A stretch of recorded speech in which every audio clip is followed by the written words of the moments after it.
दोस्तों, आज के कहानी का लेखक मुंशी प्रेमचंद जी हैं। कहानी है इज्जत का खून। दोस्तों, ये एक दुख भरी कहानी है। हमें उम्मीद है कि ये कहानी आप लोगों को जरूर पसंद आएगी। अगर पसंद आती है तो मेरे भाई चैनल को सब्सक्राइब जरूर करें। तो कहानी को शुरू करते हैं। मैंने कहानियों और इतिहासों में तकदीर के उलटफेर की अजीबोगरीब दास्तानें पढ़ी हैं। शाह को भिखमंगा और भिखमंगे को शाह बनते देखा है, पर मेरे सर पर जो कुछ बीती उसकी नजीर कहीं नहीं मिलती। उन घटनाओं को आज याद करती हूँ तो रोंगटे खड़े हो जाते हैं और हैरत होती है कि अब तक मैं क्यों कर जिंदा हूँ। मेरे दिल में क्या लालसाएं न थी, पर निष्ठुर भाग्य के हाथों में मिटी। मैं क्या जानती थी कि वह आदमी जो मेरी एक एक अदा पर कुर्बान होता था, एक दिन मुझे इस तरह जलील और बर्बाद करेगा। आज 3 साल हुए जब मैंने इस घर में कदम रखा। उस वक्त यह एक हरा भरा चमन था।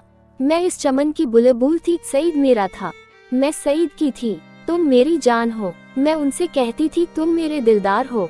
हमारी जायदाद लंबी चौड़ी थी, जमाने की कोई फ्रिक, जिंदगी का कोई गम न था। खुशियाँ हंसती थी, जमाना हमारी इच्छाओं पर चलने वाला था। आसमान हमारी भलाई चाहता था और तकदीर हमारी साथी थी। एक दिन सईद ने आकर कहा, मेरी जान, मैं तुमसे एक विनती करने आया हूँ। देखना, इनकार मत करना। मैं चाहता हूँ कि अपनी सारी मिल्कियत, सारी जायदाद तुम्हारे नाम चढ़वा दूँ। मेरे लिए तुम्हारी मोहब्बत काफी है। मैं अपनी हकीकत को मिटा देना चाहता हूँ। मैं चाहता हूँ कि तुम मेरी नूरजहां बन जाओ। मैं तुम्हारा सलीम बनूंगा और तुम्हारी मूंगे जैसी हथेली के प्यालों पर उम्र बसर करूंगा। मेरी आंखें भर आई, पर अभी पूरा साल भी न गुजरा था कि मुझे सईद के मिजाज में कुछ तब्दीली नजर आने लगी। हमारे दरमियान कोई लड़ाई झगड़ा न था, जिसे एक लम्हे के लिए भी मेरी जुदाई दूभर थी। वो अब रात की रात गायब रहता। उसकी आंखों में प्रेम की वो उन्मग्न थी। कुछ दिनों तक इस रुखेपन ने मुझे खूब रुलाया। मोहब्बत के मजे याद आकर तड़पा देते। मैंने पढ़ा था कि प्रेम अमर होता है। क्या वह स्रोत इतनी जल्दी सूख गया? नहीं, वह अब किसी दूसरे चमन को शादाब करता था। अब मुझे उससे आंखें मिलाने की ताव न थी। उसे देखते ही आंखें भर आती। मेरा दिल भी उसकी तरफ खिंचता था। कभी कभी बेअख्तियार जी चाहता कि उसके पैरों पर गिरूं और कहूं, मेरे दिलदार, ये बेरहमी क्यों तुमने मुझसे मुंह फेर लिया है? मुझसे क्या खता हुई? लेकिन इस स्वाभिमान का बुरा हो जो दीवार बनकर रास्ते में खड़ा हो जाता। यहाँ तक कि धीरे धीरे दिल में भी मोहब्बत की जगह हसद ने ले ली। निराशा के धैर्य ने दिल को तस्कीन दी। मेरे लिए सईद अब बीते हुए बसंत का एक भूला हुआ गीत था। प्रेम का दीपक बुझ गया। यही नहीं, उसकी इज्जत भी मेरे दिल से रुखसत हो गई। एक रोज शाम के वक्त मैं अपने कमरे में पलंग पर पड़ी एक किस्सा पढ़ रही थी। तभी अचानक एक सुंदर स्त्री मेरे कमरे में आई। ऐसा मालूम हुआ कि जैसे कमरा जगमगा उठा। रूप की ज्योति ने दरो दीवार को रोशन कर दिया। बोया अभी सफेदी हुई है उसकी अलंकृत शोभा, उसका खिला हुआ फूल जैसा लुभावना चेहरा। मेरा रूप का घमंड धूल में मिल गया है। मैं आश्चर्य में थी कि यह कौन रमणी है और यहाँ क्यों कर आई। बेअख्तियार उठी कि उससे मिलूं और पूछूं कि सईद भी मुस्कुराता हुआ कमरे में आया। मैं समझ गई कि यह रमणी उसकी प्रेमिका है। मेरा गर्व जाग उठा। मैं उठी जरूर, पर शान से गर्दन उठाए हुए आंखों में हुस्न के रौब की जगह घृणा का भाव आ बैठा। मेरी आंखों में अब वह रमणी रूप की देवी नहीं, डसने वाली नागिन थी। मैं फिर चारपाई पर बैठ गई और किताब खोलकर सामने रख ली। वह रमणी एक क्षण तक खड़ी मेरी तस्वीरों को देखती रही, तब कमरे से निकली। चलते वक्त उसने एक बार मेरी तरफ देखा। उसकी आंखों से अंगारे निकल रहे थे, जिनकी किरणों में हिंस प्रतिशोध की लाली झलक रही थी। मेरे दिल में सवाल पैदा हुआ, सईद इसे यहाँ क्यों लाया? क्या मेरा घमंड तोड़ने के लिए? जायदाद पर मेरा नाम था, पर वह केवल एक भ्रम था। उस पर अधिकार पूरी तरह सईद का था। नौकर भी उसी को अपना मालिक समझते थे। मैं सब्र के साथ जिंदगी के दिन काट रही थी। सावन का महीना था, रिमझिम बूंदें पड़ रही थी। मुझे भी झूला झूलने और गाने का शौक हुआ। मौसम की हालतें हसद के मारे हुए दिलों पर भरी अपना जादू कर जाती है। बगीचे में एक गोल बंगला था। मैं उसमें आई और बरामदे की एक कड़ी में झूला दिलवाकर झूलने लगी। मुझे आज मालूम हुआ कि निराशा में भी एक आध्यात्मिक आनंद होता है। मैं चाव से मल्हार गाने लगी। ऐसे दर्द भरे शब्दों बयान की गई थी कि बरबस आंखों से आंसू टपकने लगे। इतने में बाहर से एक लालटेन की रोशनी नजर आई। सईद और हसीना दोनों चले आ रहे थे। हसीना ने मेरे पास आकर कहा, आज यहाँ नाच रंग की महफिल सजेगी और शराब के दौर चलेंगे।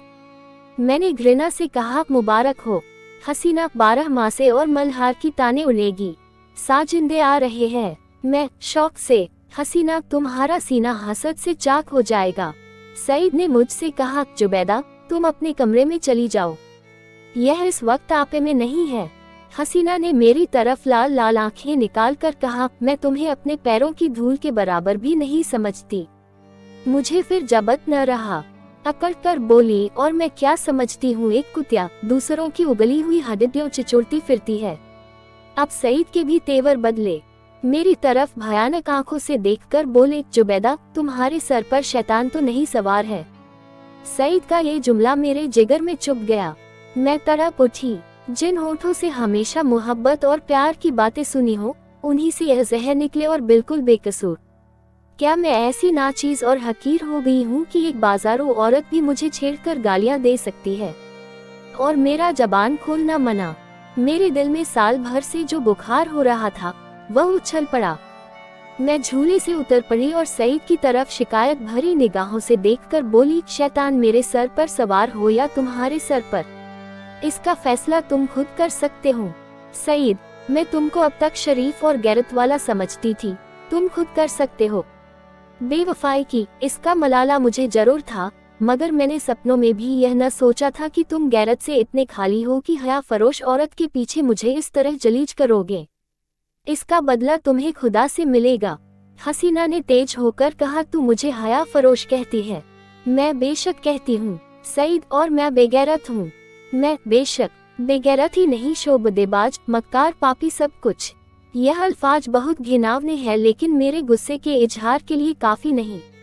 मैं यह बातें कह रही थी कि यकायक सईद के लंबे तगड़े हट्टे कट्टे नौकर ने मेरी दोनों बाहें पकड़ ली और पलक मारते भर में हसीना ने झूले की रस्सियां उतार कर मुझे बरामदे के एक लोहे के खंभे से बांध दिया।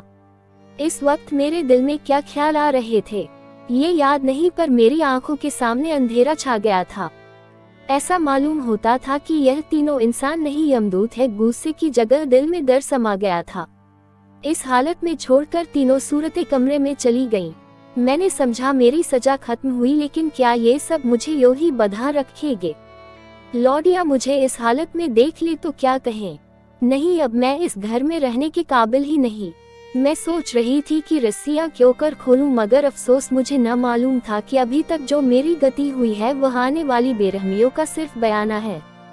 मैं अब तक न जानती थी कि वह छोटा आदमी कितना बेरहम, कितना कातिल है। मैं अपने दिल से बहस कर रही थी कि अपनी इस जिल्लत मुझ पर कहाँ तक है। अगर मैं हसीना की उन दिल जलाने वाली बातों को जवाब न देती तो क्या ये नौबत न आती और जरूर आती। वह काली नागिन मुझे डसने का इरादा करके चली थी, इसलिए उसने ऐसे दिल दुखाने वाले लहजे में ही बात शुरू की थी। मैं गुस्से में आकर उसको लान तान करूं और उसे मुझे जलील करने का बहाना मिल जाए। पानी जोर से बरसने लगा। बौछारों से मेरा सारा शरीर तर हो गया था। सामने गहरा अंधेरा था। मैं कान लगाए सुन रही थी कि अंदर क्या मिसकॉट हो रही है, मगर मेल की सनसनाहट के कारण आवाजें साफ न सुनाई देती थी। इतने में लालटेन फिर से बरामदे में आई और तीनों डरावनी सूरतें फिर सामने आकर खड़ी हो गई। अब की उस खून परी के हाथों में एक पतली सी कमची थी। उसके तेवर देखकर मेरा खून सर्द हो गया। उसकी आंखों में एक खून पीने वाली वहशत, एक कातिल पागलपन दिखाई दे रहा था। मेरी तरफ शरारत भरी नजरों से देखकर बोली, बेगम साहबा, मैं तुम्हारी बदजबानियों का ऐसा सबक देना चाहती हूँ जो तुम्हें सारी उम्र याद रहे।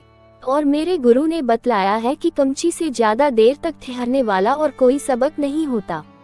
ये कहकर उस जालिम ने मेरी पीठ पर एक कमची जोर से मारी। मैं तिलमिला गई। मालूम हुआ कि किसी ने पीठ पर आग की चिनगारी रख दी। मुझे से जबत न हो सका। माँ बाप ने कभी फूल की छड़ी से भी न मारा था। जोर से चीखे मार मार कर रोने लगी। सईद से कराहती हुई मैं बोली, जालिम से बचाओ, मैं तुम्हारे पैर पति हूँ, तुम मुझे जहर दे दो, खंजर से गर्दन काट लो, लेकिन यह मुसीबत सहने की मुझ में ताब नहीं। मेरी मोहब्बत को याद करो, उसी के सदके इस वक्त मुझे इस अजाब से बचाओ, खुदा तुम्हें इसका इनाम देगा। सईद इन बातों से कुछ पिघला, हसीना की तरह डरी हुई आंखों से देखकर बोला, जरीना मेरे कहने से अब जाने दो। सरीना तेवर बदल कर बोली, तुम्हारी खातिर से सब कुछ कर सकती हूँ, मगर गालियां बर्दाश्त नहीं कर सकती। सईद, जरीना गुस्सा न दिलाओ, मैं कहता हूँ अब इन्हें माफ करो। बोली, अच्छा तो अब आपको मुझ पर गुस्सा आने लगा। क्यों न हो, आखिर निकाह तो आपने बेगम ही से किया है। मैं तो हया फरोश कुतिया ही ठहरी। सईद, तुम ताने देती हो और मुझसे ये खून नहीं देखा जाता। सरीना, तो ये कमची हाथ में लो और इसे गिनकर 100 लगाओ। सईद ने कमची लेने को हाथ बढ़ाया, मगर मालूम नहीं जरीना को क्या शुबहा पैदा हुआ। उसने समझा शायद वह कमची को तोड़कर फेंक देंगे। कमची हटा ली और बोली, अच्छा मुझसे ये दगा तो लो, अब मैं ही हाथों की सफाई दिखाती हूँ। ये कहकर उस बेदर्द ने मुझे बेतहाशा कमचियां मारना शुरू की। मैं दर्द से ऐंठ ऐंठ कर चीख रही थी। उसके पैरों पड़ती थी, मिन्नतें करती थी, अपने किए पर शर्मिंदा थी, दुआएं देती थी, पीर और पैगंबर का वास्ता देती थी, पर उस कातिल को जरा भी रहम न आता था। सईद काठ के पुतले की तरह दर्दो सितम का ये नजारा आंखों से देख रहा था। मेरी पीठ छिलकर लहू लुहान हो गई, जख्म पड़ते थे, हर एक चोट आग के शोले की तरह बदन पर लगती थी। मालूम नहीं उसने मुझे कितने दर्रे लगाए, यहाँ तक कि कमची को मुझ पर रहम आ गया, वह फटकर टूट गई। लकड़ी का कलेजा फट गया, मगर इंसान का दिल न पिघला। मुझे इस तरह जलील और तबाह करके तीनों खबीस रूहें वहाँ से रुखसत हो गईं। सईद के नौकर ने चलते वक्त मेरी रस्सियां खोल दी। मैं कहाँ जाती, उस घर में क्यों कर कदम रखती। मेरा सारा जिस्म नासूर हो रहा था, लेकिन दिल के फफोले उससे कहीं ज्यादा जानलेवा थे। सारा दिल फफोलों से भर उठा था। हालांकि मैं चाहती तो कानूनन सईद को शिकंजे में ला सकती थी, उसे दाने दाने के लिए तरसा सकती थी, लेकिन ये बेइज्जती, पामाली बदले के ख्याल के दायरे से बाहर थी। रात भर मैं वहीं पड़ी, कभी दर्द से कराहती और कभी इन्हीं ख्यालात में उलझती रही। ये घातक इरादा हर क्षण मजबूत से और भी मजबूत होता जाता था। घर में किसी ने मेरी खबर न ली। और फत्ते ही मैं बागीचे से बाहर निकल आई। मालूम नहीं मेरी लाज शर्म कहाँ गायब हो गई थी। शाम का वक्त था, नीचे सड़क पर आदमियों की ऐसी भीड़ थी कि कंधे से कंधा छिलता था। आज सावन का मेला था, लोग साफ सुथरे कपड़े पहने कतार की कतार दरिया की तरफ जा रहे थे। हमारे बाजार की बेशकीमती जिन्स भी आज नदी के किनारे सजी हुई थी। कहीं हसीनों के झूले थे, कहीं सावन की मीत, लेकिन मुझे इस बाजार की सैर दरिया के किनारे से ज्यादा पुरलुत्फ मालूम होती थी।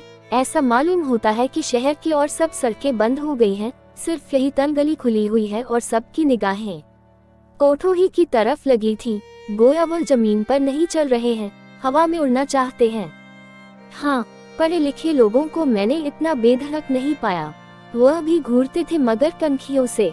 अधेड़ उम्र के लोग सबसे ज्यादा बेधड़क मालूम होते थे। शायद उनकी मंशा जवानी के जोश को जाहिर करना था। बाजार क्या था, एक लंबा चौड़ा थिएटर था। लोग हंसी दिल्लगी करते थे, लुत्फ उठाने के लिए नहीं, हसीनों को सुनाने के लिए। मुंह दूसरी तरफ था, निगाह किसी दूसरी तरफ। बस भांडों और नक्कालों की मजलिस थी। यकायक सईद की फिंटन नजर आई। मैं रोज पर कई बार सैर कर चुकी थी। सईद अच्छे कपड़े पहने अकड़ा हुआ बैठा था। ऐसा सजिला बाका जवान सारे शहर में न था। चेहरे मोहरे से मर्दानापन बरसता था। उसकी आंख एक बारे मेरे कोठे की तरफ उठी और नीचे झुक गई। उसके चेहरे पर मुर्दनी सी छा गई, जैसे किसी जहरीले सांप ने काट खाया हो। उसने कोचवान से कुछ कहा, दम के दम में फिटन हवा हो गई। इस वक्त उसे देखकर मुझे जो द्वेषपूर्ण प्रसन्नता हुई, उसके सामने उस जानलेवा दर्द की कोई हकीकत न थी। मैंने जलील होकर उसे जलील कर दिया। यह कतार कमचियों से कहीं ज्यादा तेज थी।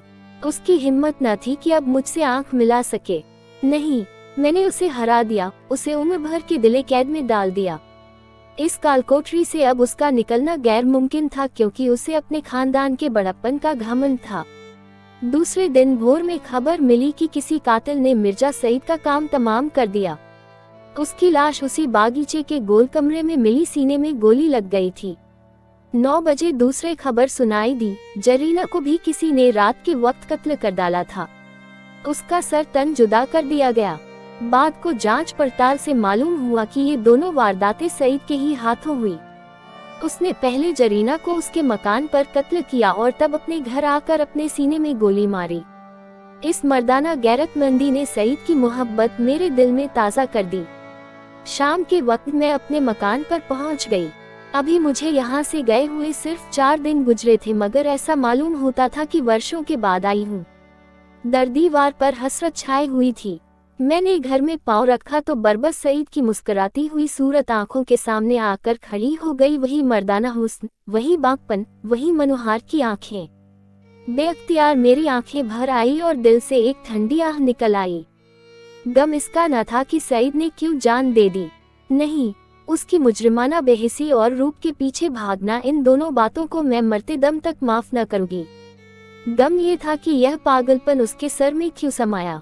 इस वक्त दिल की जो कैफियत है उससे मैं समझती हूँ कि कुछ दिनों में सईद की बेवफाई और बेरहमी का घाव भर जाएगा।